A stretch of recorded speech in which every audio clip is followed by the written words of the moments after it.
In this video, I'll discuss 4 of my favorite moments, in this case, the badass moments, from the opening movement of Brahms's First Symphony in C minor.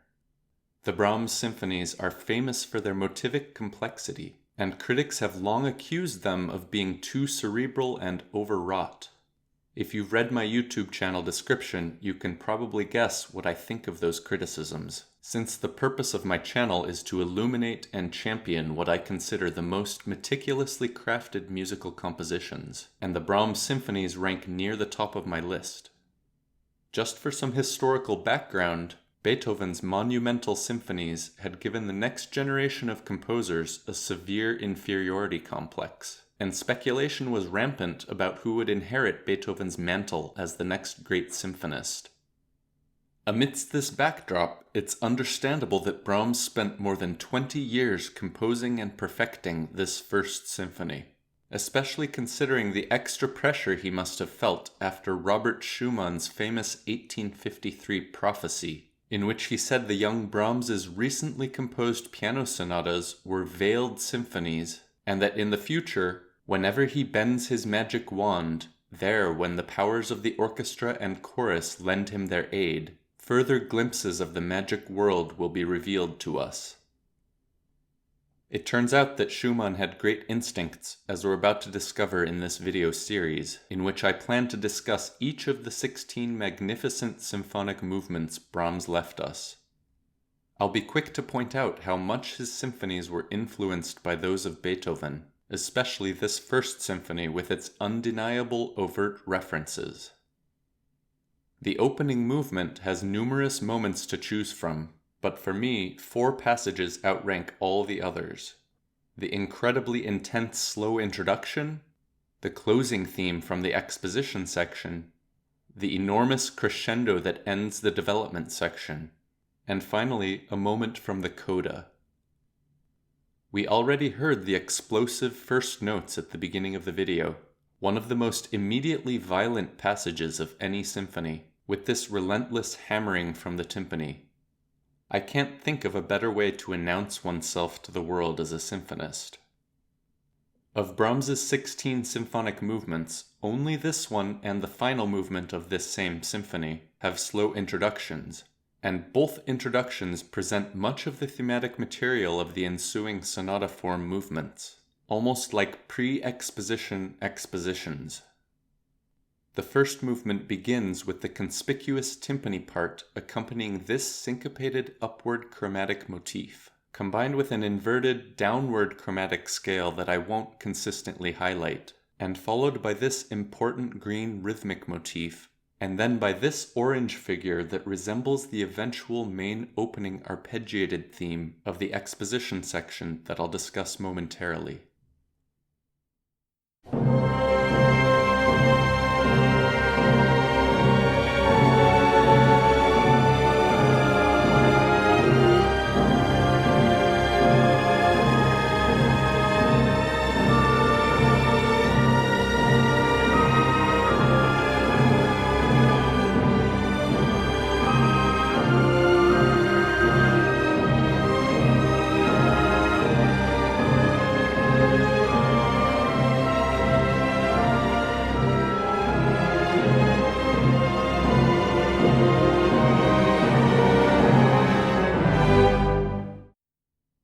We now have a brief respite from the intensity we just heard, with these 2 new figures that also return in the faster exposition section, eventually dwindling to the pianissimo entry of the orange theme, this time much more closely resembling the eventual theme from the exposition section.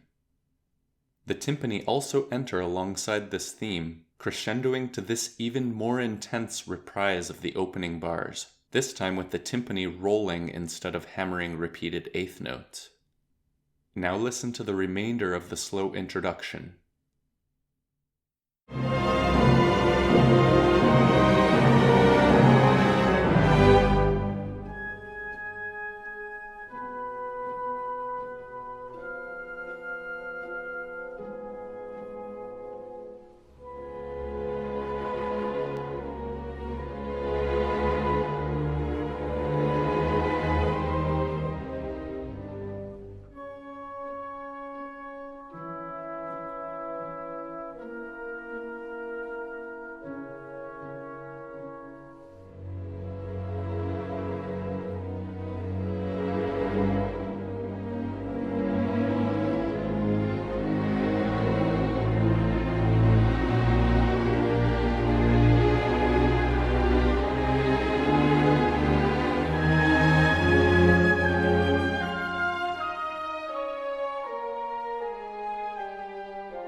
We just heard the beginning of the Allegro Exposition section, and notice that it begins with the same figures we heard in the slow introduction, the purple syncopated rising chromatic figure and the green dotted figure.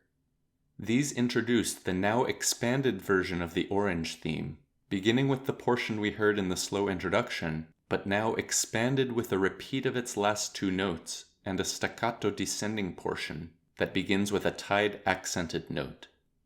A recurring topic in this video series will be the idea of thematic expansion or fulfillment, when a theme is gradually expanded throughout the movement. Watch my analysis of Strauss's Death and Transfiguration for a quintessential example of this. The expanded orange theme enters combined with the purple and green motifs that to me sound more like an independent and equal contrapuntal line than an accompaniment. Notice that this whole section is very difficult to sing or whistle. There is no cantabile melody, but instead a conglomeration of contrapuntal motifs.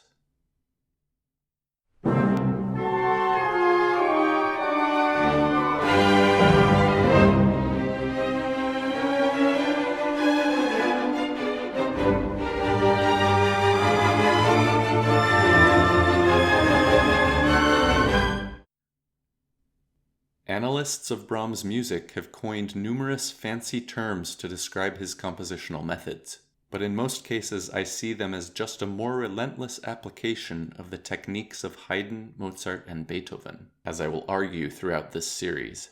And speaking of Mozart, I can't resist pointing out the similarity between Brahms's rising chromatic figure and this theme from the first movement of Mozart's Jupiter Symphony.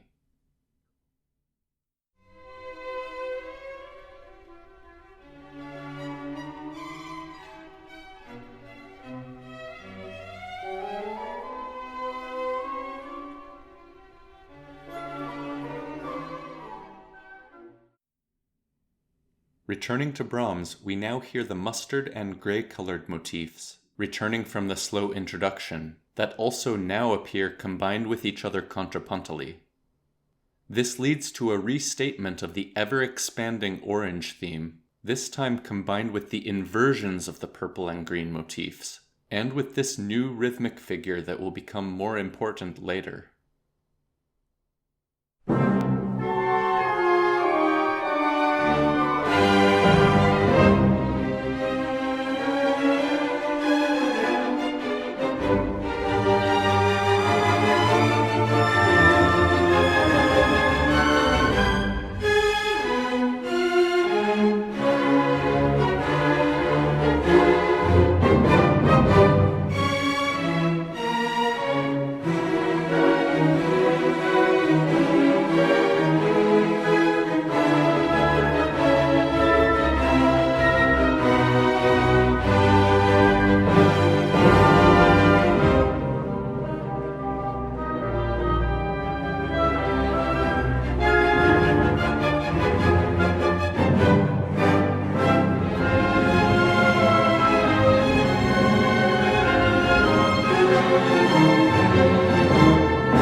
After a transition and modulation, we hear the contrasting second theme in the relative E-flat major, and notice how it consists of the same purple and orange motifs, though now completely transformed in character.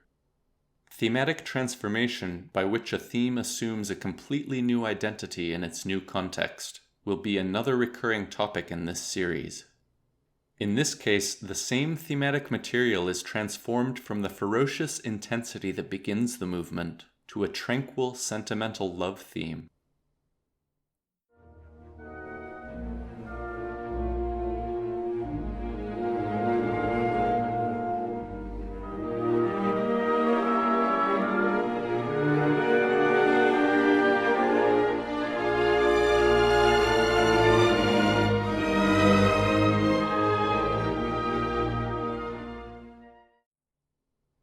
The orange figure now drops out and the purple motif is combined with the returning mustard-colored motif in the oboe part, ending with this new important yellow motif. Most of the remainder of this section consists of peaceful imitative entries of this new yellow motif, but notice how foreboding this last entry from the horns sounds as the music suddenly shifts to E-flat minor to introduce the closing theme.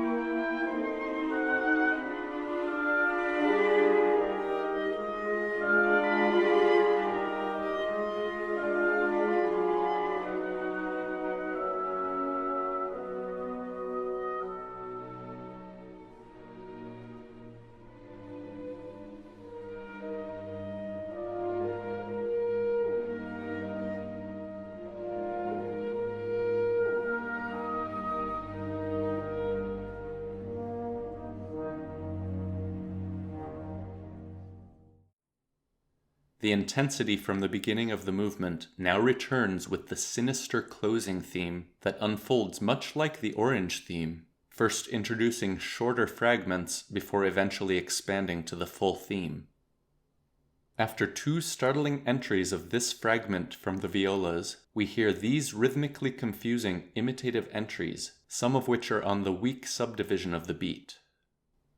This will be another recurring topic in this series, since Brahms is known for his confusing polyrhythms, hemiolas, and syncopation. This introduces the full expansion of the theme played by the violins, while the lower instruments amazingly simultaneously play the orange theme from earlier, but now upside down. Notice its same three components I pointed out before, though now all inverted. Notice also this repeating rhythmic cell in the new theme that will become the dominant rhythmic motif in the development section. Where have we seen this before? If you watched my series on the Beethoven symphonies, you probably recognize it as the so-called Fate motif from his Fifth Symphony, also in C minor like Brahms's first. These references to the Beethoven symphonies, including the even more obvious ones in the finale, stay tuned for that video, are one of the reasons Brahms's First Symphony has often been referred to as Beethoven's 10th Symphony, not a nickname I use for obvious reasons. The two themes now trade places in the score, with the upside-down orange theme now played on top, leading to my favorite part of the symphony so far, when the unassuming yellow motif from earlier now returns with a vengeance in the horns, combined with imitative entries of the Fate motif fragment of the closing theme, some of which are also inverted, and the returning rising chromatic purple motif. Notice after the final climactic E-flat minor cadence that the transition to the development section consists of these repeated falling minor thirds that are actually just the first portion of the inverted orange theme. Now listen to this entire explosive closing theme.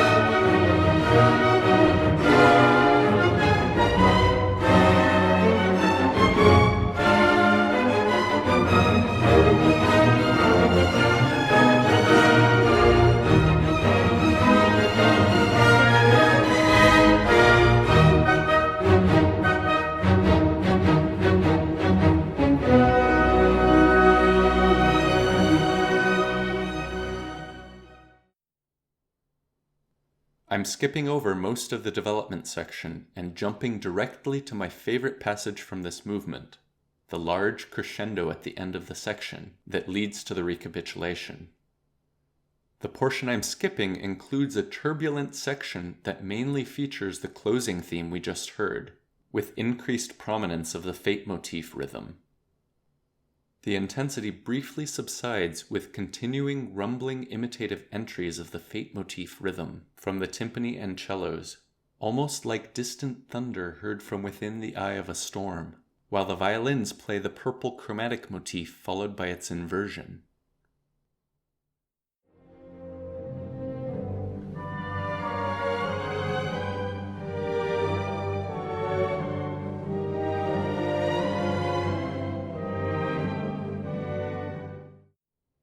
At this point in the symphony, Brahms has already inverted nearly all the important motifs and themes, an almost obsessive tendency that he shared with his contemporary symphonist, Anton Bruckner.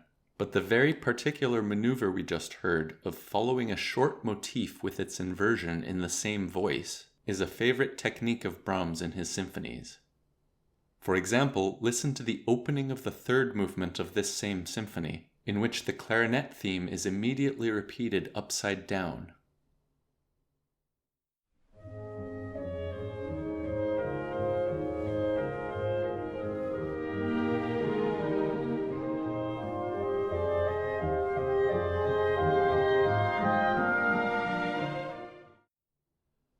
Another double example of this, since it occurs in both of the imitative parts, happens in the final fourth movement of this same symphony.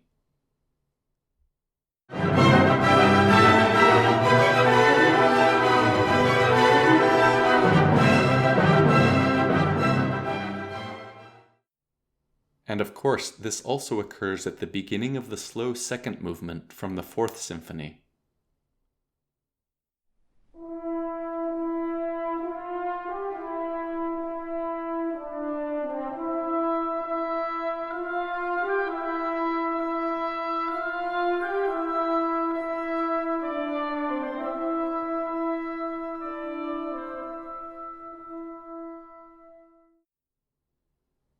Back to the First Symphony, this dwindling but still apprehensive section prepares us for the giant crescendo that begins with one of the most menacing pianissimo notes I know of, played by the contrabassoon and the lower strings. The passage consists of imitative entries of the purple chromatic motif, some of which are modified to have this upward leap at the end, peppered with entries of the closing theme and fate motif rhythm. This reminds me of the strange repeated chromatic bass lines I described in my prior Beethoven videos, from the codas of the first and last movements of his Seventh Symphony, and from the coda of the first movement of the Ninth Symphony. Notice, in addition to the upward chromatic motion of each separate purple motif, that the overall motion of this section is also an upward chromatic scale. This intensifies to a moment that never fails to make me want to jump out of my chair. The climactic entry of the timpani hammering the fate motif, with the return of the long-absent green motif. As the purple chromatic motif joins back in, the green motif devolves into this frantic cyclone that culminates in these two sforzato dominant seventh chord outbursts that seem to be preparing us for the C minor recapitulation. The recapitulatory material does enter in the next bar, but not yet in C minor, instead embarking on this confusing, tonally circuitous route that eventually leads to the delayed C minor entry of the orange theme to begin or continue, depending on how you see it, the recapitulation section. Now listen to this entire incredible passage.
false recapitulations are very common in the middle of the development sections of Haydn, Mozart, and Beethoven's sonata forms.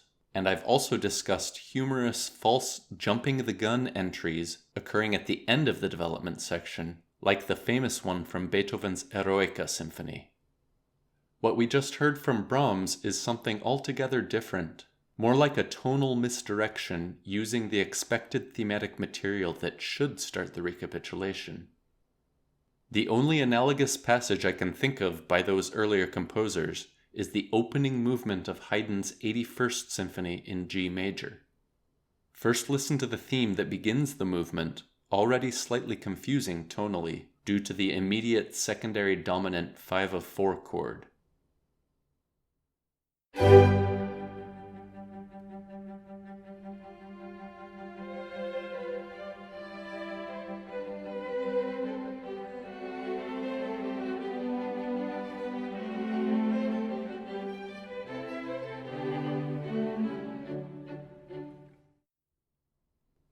Near the end of the development section, the music has modulated to A minor, and after some extraordinary harmonic meandering involving the original theme, the tonality finally returns to the tonic G major, but after the recapitulatory theme has already begun.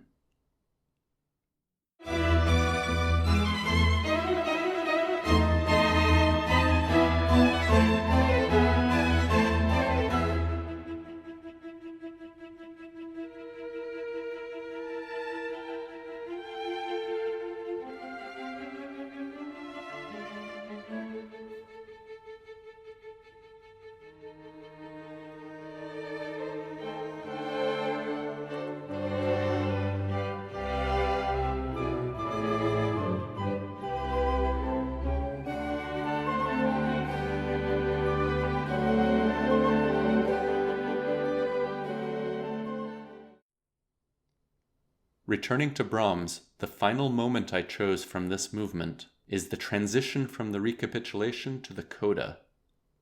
The recapitulation is a fairly standard restatement of the exposition section, giving me an excuse to replay for you some of that spectacular closing theme, though now in C minor instead of E flat minor. This time, the short transition we heard before, consisting of these orange falling minor thirds, is expanded significantly, whipping itself into a frenzy that culminates in this emphatic fortissimo entry, followed by a dramatic pause.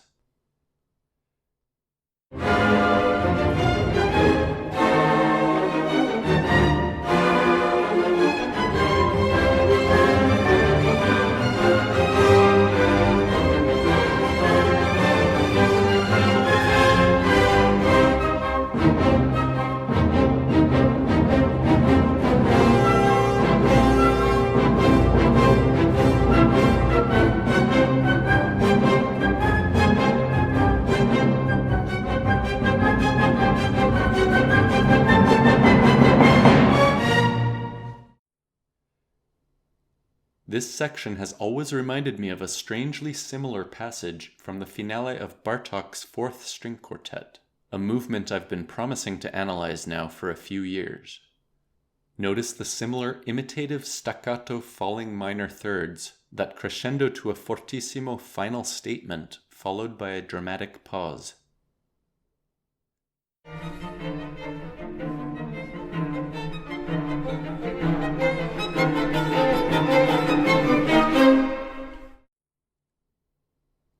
I may have been unconsciously influenced by these two similar passages in my own composition that uses the beeping alarms from hospital ICU machines as raw material. The falling minor third is one of the ubiquitous elements in this composition, since it was one of the specific alarms on the ventilator machine.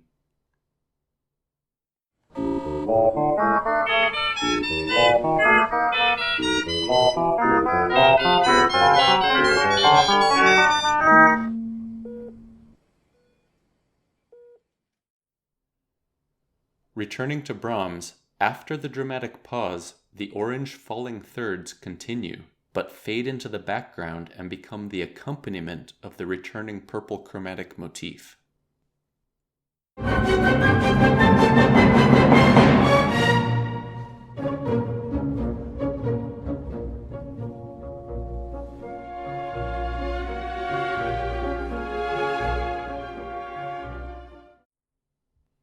This technique, in which the musical idea in the foreground fades into the background to accompany a new idea, was a favorite of later composers like Stravinsky. Here's an example I love from the Rite of Spring, when this theme, played by the flutes, continues but fades into the background to accompany this new theme played by the trumpets, though the new trumpet theme is sort of just a variant of the flute theme.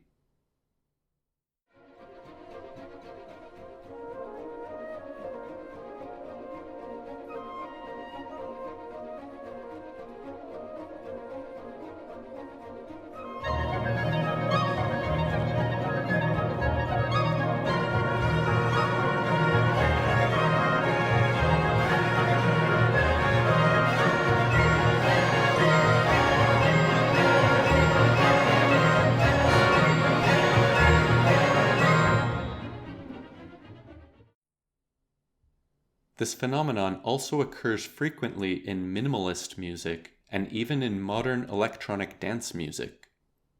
For one more example, listen to my 2012 composition that uses sound bites from the presidential candidate at the time, Mitt Romney, as raw material. It uses this exact technique to transition from one section to the next, and it's only 2 minutes and 13 seconds, so be brave and click on the link above. Returning to Brahms one last time, notice that the purple chromatic motif, only now in the Coda section, is finally expanded or fulfilled, becoming a true theme of its own, much like how Pinocchio became a real boy at the end of the story, though in the very next bar, Brahms transforms him back into a wooden puppet, combined with imitative entries of the Fate motif from the horns and timpani. This leads to two last statements of the beginning of the Orange theme, and notice that the last one has finally been transformed into a full C major triad, including the root for the first time. Although the movement ends quietly in C major, this does very little to resolve the incredible amount of tension built up so far. So stay tuned for the exciting next episodes of this series. But for now, listen to the final bars of this spectacular movement.